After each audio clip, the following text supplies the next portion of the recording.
আজকের গল্প টিকটিকির ডিম। লেখক শরদিন্দু বন্দ্যোপাধ্যায়। শীতের সন্ধ্যায় আমরা কয়েকজন ক্লাবে বসিয়া রাজনৈতিক আলোচনা করিতেছিলাম। যদিও ক্লাবে বসিয়া উক্তরূপ আলোচনা করা ক্লাবের আইন বিরুদ্ধ, বিহার প্রদেশে বাস করিয়া বাঙালির ক্লাব করিতে হইলে ওই রকম গুটি কয়েক আইন খাতায় লিপিবদ্ধ করিয়া রাখিতে হয়। আলোচনা ক্রমশ দুইজন সভ্যের মধ্যে বাক যুদ্ধে দাঁড়াইয়াছিল।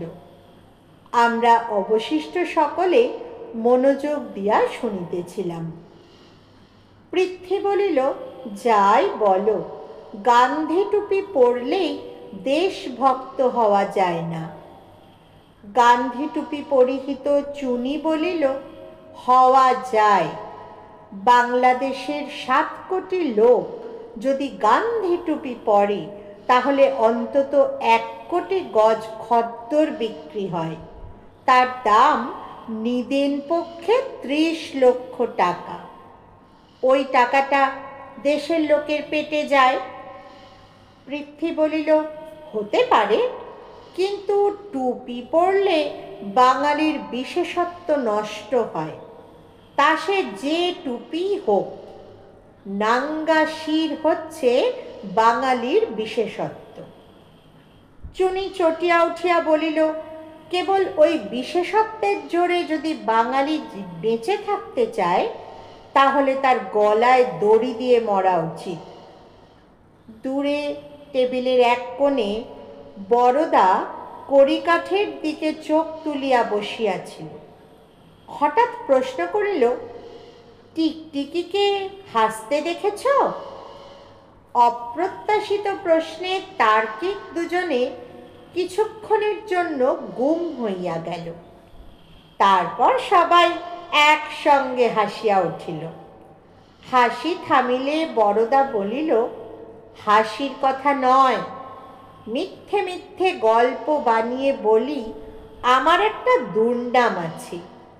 সেটা কিন্তু নিন্দুকের অখ্যাতি। স্রেফ গান্ধী টুপি পরলে দেশ উদ্ধার হয় কিনা বলতে পারি না, কিন্তু গয়ায় পিণ্ডি দিলে যে বদ্ধ জীবাত্মার মুক্তি হয়, তা সত্য সত্য প্রমাণ যদি চাও তো আমি দিতে পারি। সকলেই বুঝিল একটা গল্প আসন্ন হইয়াছে। অমূল্য উঠিয়া দাঁড়াইয়া বলিল, এইবার গাঁজার শ্রাদ্ধ হবে, আমি বাড়ি চললুম। দরজা পর্যন্ত গিয়া ফিরিয়া আসিয়া বলিল, দেখো, তোমরা ভালো চাও তো বড়দাকে ক্লাব থেকে তাড়াও বলছি, নইলে শুদ্ধ গাঁজার ধোঁয়ায় এ ক্লাব একদিন বেলুনের মতো শূন্যে উড়ে যাবে বলিয়া হন হন করিয়া বাহির হইয়া গেল। বড়দা একটা নিঃশ্বাস ফেলিয়া বলিল, সত্যি কথা যারা বলে তাদের এমনি হয়। যিশুকে তো ক্রুশে চড়তে হয়েছিল। যাক, ঋষি, একটা সিগার দাও তো। ঋষি বলিল, সিগার নাই, বিড়ি খাও তো দিতে পারি। বড়দা আর একটা দীর্ঘশ্বাস মোচন করিয়া বলিল, থাক, দরকার নেই। দেখি যদি আমার পকেটে। নিজের পকেট হইতে সিগার বাহির করিয়া সযত্নে ধরাইয়া বড়দা বলিতে আরম্ভ করিল, ব্যাপারটা এতই তুচ্ছ যে বলতে আমারই সংকোচ বোধ হচ্ছে, কিন্তু তোমরা যখন শুনবে বলে ঠিক করেছ, তখন বলেই ফেলি। দেখো, শুধু যে মানুষ মরেই ভূত হয় তা নয়, পশু পক্ষী এমনকি কীট পতঙ্গ পর্যন্ত মৃত্যুর পর প্রেতযোনি প্রাপ্ত হয়। তার প্রমাণ আমি একবার পেয়েছিলুম। এই তো সেদিনের কথা। বড়জোর বছর 2 হবে। ছুটির সময়, কাজের তাড়া নেই, তাই নিশ্চিন্ত মনে গি দ্য মোপাসার গল্পগুলো আর একবার পড়ে নিচ্ছি। আমাদের দেশের অকালপক্ষ তরুণ সাহিত্যিকরা মোপাসার 10টি 16 আনা নিয়েছেন, কিন্তু তার গুণের করাক্রান্তিও পাননি। যাকে বলে বিষের সঙ্গে খোঁজ নেই, কুলোপানা চক্কর। সে যাক, সে রাত্রে টেবিলে বসে এক মনে পড়ছি। কেরোসিনের বাতিটা উজ্জ্বলভাবে জ্বলছে। হঠাৎ এক সময় চোখ তুলে দেখি একটা প্রকাণ্ড টিকটিকি কখন টেবিলের ওপর উঠে পোকা ধরে ধরে খাচ্ছে। টিকটিকিটার স্পর্ধা দেখে একেবারে অবাক হয়ে গেল।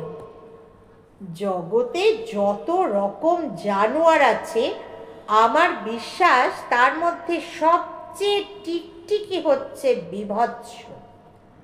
মাকড়সা, আরশোলা, শুঁয়োপোকা, কচ্ছপ, এমনকি ব্যাঙ পর্যন্ত আমি সহ্য করতে পারি, কিন্তু টিকটিকি, জানো, টিকটিকির এক কানের ভেতর দিয়ে আর এক কান পর্যন্ত পরিষ্কার দেখা যায়। তার লেজ কেটে দিলে লেজটা বিচ্ছিন্ন হয়ে আপনা আপনি লাফাতে থাকে। মোট কথা, টিকটিকি দর্শন মাত্রেই আমার প্রাণে একটা অহেতুক আতঙ্কের সঞ্চার হয়। পেটের ভেতরটা কেমন যেন খালি খালি লাগে, শির দ্বারা শিরশির করতে থাকে। হাসির কথা মনে হচ্ছে, কিন্তু তা নয়। ডিউক অফ ওয়েলিংটনের বেড়াল দেখলে ওই রকম হতো। যা হোক, টিকটিকিটাকে আমার টেবিলের ওপর স্বচ্ছন্দে বিচরণ করতে দেখেই আমি তড়াক করে চেয়ার ছেড়ে উঠে দাঁড়ালাম। তারপর দূর থেকে তাকে একটা তাড়া দিলুম। সে ঘাড় বেঁকিয়ে আমার দিকে কটমট করে কিছুক্ষণ চেয়ে থেকে সব দাঁতগুলো বার করে একবার হেসে নিল। তাই তোমাদের জিজ্ঞাসা করছিলুম যে টিকটিকিকে তোমরা হাসতে দেখেছ কিনা। কুকুরের হাসি, বেড়ালের হাসি, শিম্পাঞ্জির হাসি সম্বন্ধে অনেক বৈজ্ঞানিক গবেষণা পড়েছি, কিন্তু টিকটিকি সম্বন্ধে এরকম একটা জনশ্রুতি পর্যন্ত কোথাও শুনেছি বলে স্মরণ হয় না। এই টিকটিকিটার মুখে বোধহয় 50,000 দাঁত ছিল। তার হাসিটা নিরতিশয় অবজ্ঞার হাসি। সে হাসির অর্থ দেখেই তো চেয়ার ছেড়ে পালালে। দূর থেকে বীরত্ব ফলাতে লজ্জা করে না? বড় রাগ হলো। একটা টিকটিকি, হোক না সে 6 ইঞ্চি লম্বা, আমারই টেবিলের ওপর উঠে আমাকেই কিনা তুচ্ছ তাচ্ছিল্য করা। ভারী দেখে একটা অভিধান, বোধহয় সেটা ওয়েবস্টারের, হাত বাড়িয়ে তুলে নিয়ে তাই দিয়ে টেবিলের কোণায় দমাস করে এক ঘা বসিয়ে দিল। টিকটিকিটা বিদ্যুতের মতো ফিরে গোল গোল চোখ পাকিয়ে আমার পানে চেয়ে রইল প্রায় 2 মিনিট। তারপর আবার সেই 50,000 দাঁত বার করে হাসি। আমার গিন্নি পর্দা ফাঁক করে পাশের ঘর থেকে আমাদের এই শব্দভেদী যুদ্ধ দেখছিলেন। চুরির শব্দে চেয়ে দেখি তিনিও নিঃশব্দে হাসছেন। টিকটিকি সম্বন্ধে আমার দুর্বলতা তিনি আগে থেকেই জানতেন। রাগে সর্বাঙ্গ জ্বলে গেল। অভিধানখানা হাতেই ছিল, দুহাতে সেটা তুলে ধরে দিলুম টিকটিকি লক্ষ্য করে টেবিলের ওপর ফেল। হুলুস্থুল কাণ্ড। ল্যাম্পটা উল্টে গিয়ে ডোম চিমনি ঝনঝন শব্দে ভেঙে ঘর অন্ধকার হয়ে গেল। মা রান্নাঘর থেকে শব্দ শুনে রান্না ফেলে ছুটে এলেন।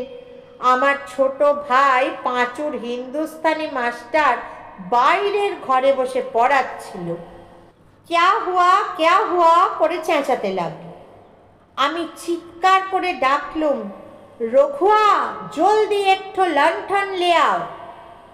অন্ধকারে দাঁড়িয়ে কেবলই ভয় হচ্ছিল পাছে টিকটিকিটা টেবিল থেকে নেমে এসে আমার পা বেয়ে উঠতে আরম্ভ করে।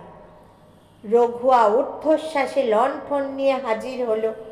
তখন দেখা গেল ভাঙা কাঁচের মাঝখানে বিরাট অভিধানের তলা থেকে টিকটিকির মুন্ডটা কেবল বেরিয়ে আছে, ধরটা পিষে ছাতু হয়ে গেছে।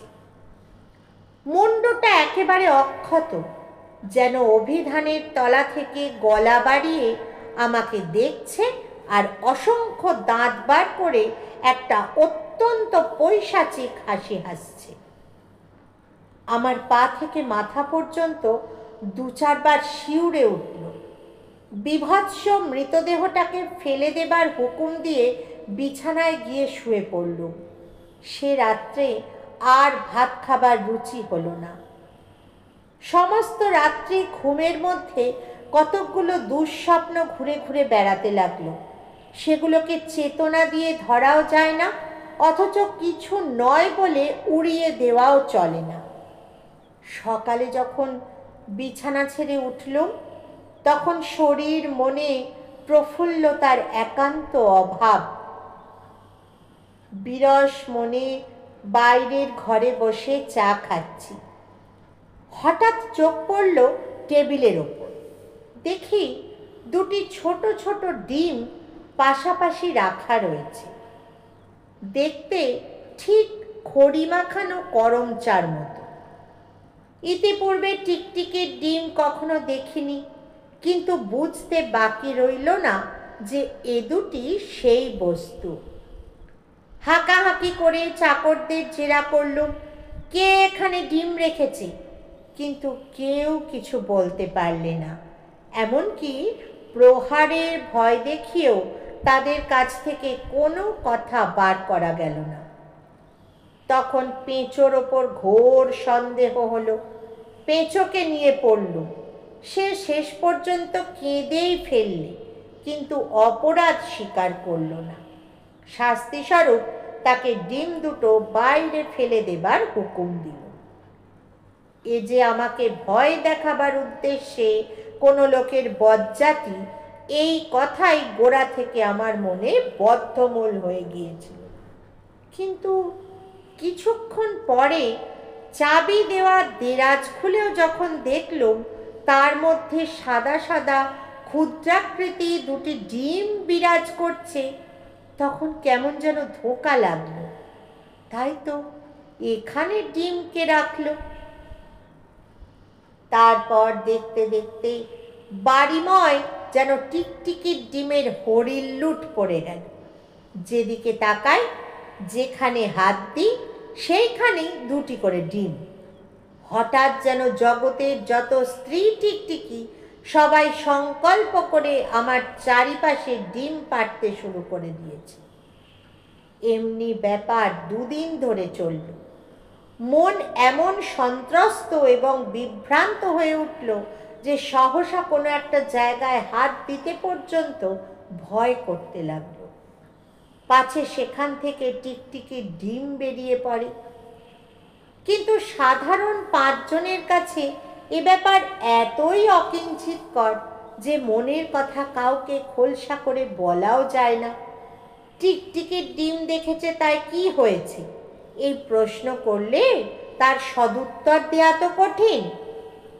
আমিও নিজেকে বোঝাবার চেষ্টা করলুম, কিন্তু বিশেষ ফল হলো না। বরঞ্চ সর্বদা মনের মধ্যে এই কথাটাই আনাগোনা করতে লাগলো যে এ ঠিক নয়, স্বাভাবিক নয়, কোথাও এর একটা গলদ আছে। কিন্তু একটা টিকটিকিকে অপঘাত মেরে ফেলার ফলেই এই সমস্ত ব্যাপার ঘটছে, সহজ বুদ্ধিতে কথাও তো মেনে নেওয়া যায় না। তবে এটা কি? অনেক ভেবেচিন্তে স্থির করলুম, সম্ভবত যে টিকটিকিকে সেদিন অত্যন্ত অন্যায়ভাবে বধ করেছিলুম, তারই গর্ভবতী বিধবা বিরহ যন্ত্রণায় অস্থির হয়ে কেবলই ডিম পেড়ে বেড়াচ্ছে। এছাড়া আর যে কি হতে পারে তা তো ভেবে পেলুম না। বাড়িতে যখন মন অত্যন্ত বিভ্রান্ত হয়ে উঠেছে, তখন একদিন সন্ধ্যাবেলা ভাবলুম যাই, ক্লাবে যাই। ছুটির সময় তোমরা কেউ এখানে ছিলে না, ক্লাব একরকম বন্ধ। তবু চাকরটাকে দিয়ে ঘর খুলিয়ে আলো জ্বালিয়ে এই ঘরেই এসে বসলুম। টেবিলের ওপর পাতলা এক পুরো ধুলো পড়েছে। অন্যমনস্কভাবে একটা সিগারেট ধরিয়ে দেশলাইয়ের কাঠিটা অ্যাস্ট্রেতে ফেলতে গিয়ে দেখি ছাই পোড়া সিগারেটের কুচির মধ্যে দুটো ডিম। তৎক্ষণাৎ উঠে বাড়ি চলে এলো। মা আমার মুখের দিকে তাকিয়ে বললেন, হ্যাঁ রে, কদিন থেকে তোর মুখখানা কেমন শুকনো শুকনো দেখছি, শরীর কি ভালো নেই? আমি বললুম, হ্যাঁ ওই রকমই, বলে বাইরের ঘরে গিয়ে বসল। ব্যাপার যে ক্রমে ঘনীভূত হয়ে আসছে তাতে আর সন্দেহ নেই। টিকটিকি বধূর অতি প্রসবিতা বলে ব্যাপারকে মোটেই উড়িয়ে দেওয়া যাচ্ছে না। এ আর কিছু নয়, ভূত, ডিমভূত। সেই প্রতিহিংসা পরায়ণ টিকটিকিটা প্রেত জনি প্রাপ্ত হয়ে আমাকে ভয় দেখাচ্ছে, এবং ওই ডিম ছাড়া আর কিছুতেই যে আমি ভয় পাবার লোক নয় তা সে রীতিমতো তার ভৌতিক বুদ্ধি দিয়ে বুঝেছে। ইতর প্রাণীর ওপর কেন যে আমাদের শাস্ত্রে দয়া দাক্ষিণ্য দেখাতে আদেশ করে যাওয়া হয়েছে, এবং কেন যে বুদ্ধদেব সামান্য ছাগলের জন্য নিজের জীবন বিসর্জন দিতে চেয়েছিলেন, আমার দৃষ্টান্ত দেখেও সে জ্ঞান যদি তোমাদের না হয়, তাহলে তোমাদের অদৃষ্টে কুম্ভীপাক নরক অনিবার্য। আসল কথা, আমার মনে ঘোর অনুতাপ উপস্থিত হয়েছিল। অনুতপ্ত হয়ে সেই দংষ্ট্রাবহুল গতাসু টিকটিকিকে উদ্দেশ্য করে কেবলই বলছিলুম, হে প্রেত, হে নিরালম্ব বায়ুভূত, যথেষ্ট হয়েছে, এইবার তোমার ডিম্ব সম্বরণ করো। কিন্তু সম্বরণ করে কে? রাত্রে খেতে বসে ভাত ভেঙেই দেখলুম ভাতের মধ্যে দুটি সুসিদ্ধ ডিম্ব। কম্পিত কলেবরে আসন ছেড়ে উঠে দাঁড়ালুম। মা বললেন, কি হলো, উঠলি যে? শরীরের প্রবল কম্পন দমন করে বললুম, খিদে নেই। বিছানায় শুয়ে শুনতে পেলুম মা বধূকে তিরস্কার করছেন, বোকা মেয়ে, করমচা কখনো ভাতে দিতে আছে?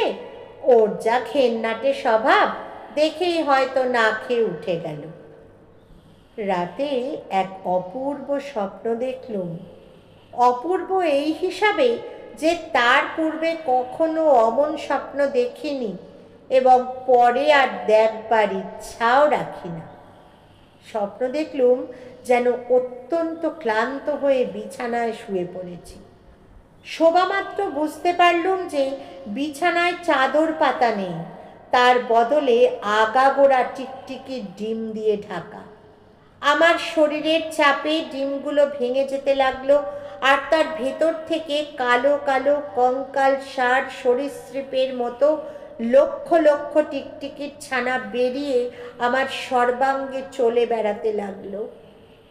প্রাণপণে উঠে পালাবার চেষ্টা করলুম, কিন্তু স্বপ্নে যে পালানো যায় না, সেইখানে পড়ে গো গো করতে লাগলুম। আর সেই ধেড়ে টিকটিকিটা, যাকে আমি মেরে ফেলেছিলুম, আমার ঘাড় বেয়ে নাকের ওপর উঠে বসে এক দৃষ্টে আমার পানে চেয়ে রইল।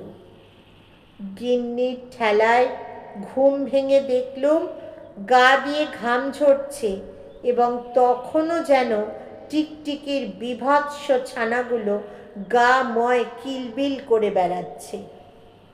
ভাই, অনেক রকম দুঃস্বপ্ন আজ পর্যন্ত দেখেছি, এবং আরও অনেক রকম দেখব, তাতে সন্দেহ নেই। কিন্তু ভগবানের কাছে প্রার্থনা এমনটি যেন আর দেখতে না হয়। ভয়ের যে বস্তুটা চোখ দিয়ে দেখা যায় না, যার ভয়ানকত্ব যুক্তির দ্বারা খণ্ডন করা যায় না, এবং যার হাত থেকে উদ্ধার পাবার কোনো জানিত উপায় নেই, সেই বস্তুই বোধ করি জগতের সবচেয়ে ভয়ঙ্কর।